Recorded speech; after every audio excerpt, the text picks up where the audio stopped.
In this video, you're going to learn about Google Classroom, and we will set up our very first classroom. The first thing to know about Google Classroom is how to find it. And it's important to always check that you're signed in as your work account. So I can see right here this is an icon for my work account, but I can click on it to verify that this is my Lower Merion School address. If it isn't my work account, if it's a personal account or someone else's account, I can sign out and add an additional account to it. But you always need to make sure that you're using the correct account to access Google Classroom. If that is correct, then you can use what's called the waffle menu here. And when you click on that menu, you will see a lot of Google products. Google Classroom should be one of them. If for some reason you don't see this, then you need to submit a help desk ticket because it means that Classroom hasn't been enabled for your account. You should know that this might not be in the same sequence. Yours might be further down this list, so make sure to scroll all the way down before you submit a ticket saying that it's not here. So you can click right on this, it will open up Google Classroom. A second way to get to Google Classroom is by typing in classroom.google.com, and that will bring up your Google Classroom.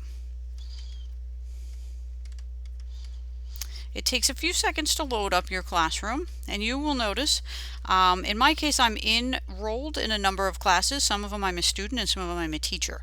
If this is your first time using Google Classroom, this screen might be blank, and there will be a little note indicating to use this button to create a class. This plus sign in the right-hand corner allows you to either create a class or join someone else's class. When you join someone else's class, you're joining as a student, not a teacher. They have to invite you to be a teacher. We'll cover that in a different video. Today we're going to use the Create Class button. You need to give your class a name.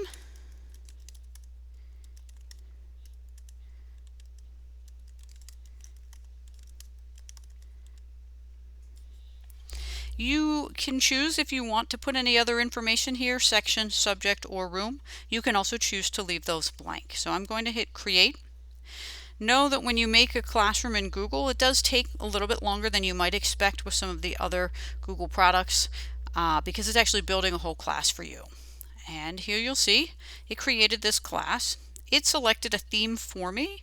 I don't super much love the graduation theme, so I'm going to use the option here that says Select Theme.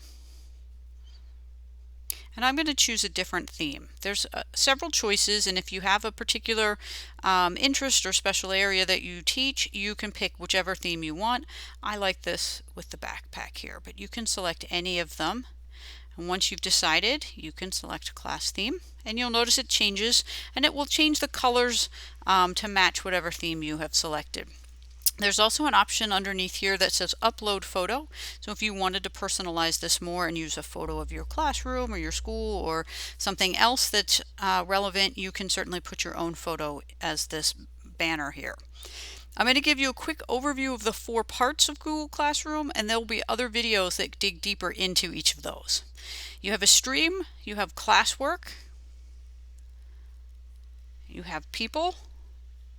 This will list all the people who are here, teachers and students, and then the grade center is where you'll see the work that students submit. Going back to the stream page is where your landing page is. The one thing I'm going to show you in this video that's important is the settings, which is the gear in the upper right corner next to your icon in the waffle menu. So if we click the gear, you're going to see it gives you the opportunity here to rename your class if you changed your mind, or add something in here if you wanted to add additional information. But some of these settings are important to know, so we'll look at these. This is your class code. This is one way that students can join, and you have some options here where you could display the code if you were having students in front of you. Join it this way. Chances are we're not going to be using this, but just to know that that's one way to do it. The other options here, you can copy this code if you were putting it into an email or something else, and you can paste it then into an email or some other way that you're sharing out that code. If you reset the code, you will get another set of random letters and numbers. There is no option to customize your code.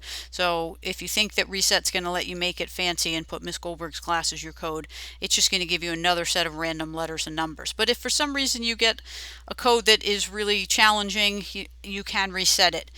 You can also disable this, meaning that there is no code, so students would have to be invited specifically by a teacher. Chances are you probably don't need to do anything to the code, but just so you know what it is and how to use it. The next item here is the stream, and the stream has three choices. Students can post and comment, students can only comment, or only teachers can post and comment or comment. My general recommendation is to use the stream just for teachers so that you are able to post information on there. If you do select one of the others, students would be able to post or comment on anything that you've placed or that they've placed if you allow them to post on there. Just know that the stream is not moderated. So if you do allow students to post and comment, what you're basically allowing them to do is to write on that initial wall of your class, but you would need to check that to make sure that the content is appropriate. You can delete anything that you find inappropriate or unrelated, but you don't approve it before it shows up. So I generally recommend this option, but there are times where teachers might want to switch to one of the other two choices. The next item is classwork on the stream, and we have three choices: show attachment and details, condense notification, or hide notifications.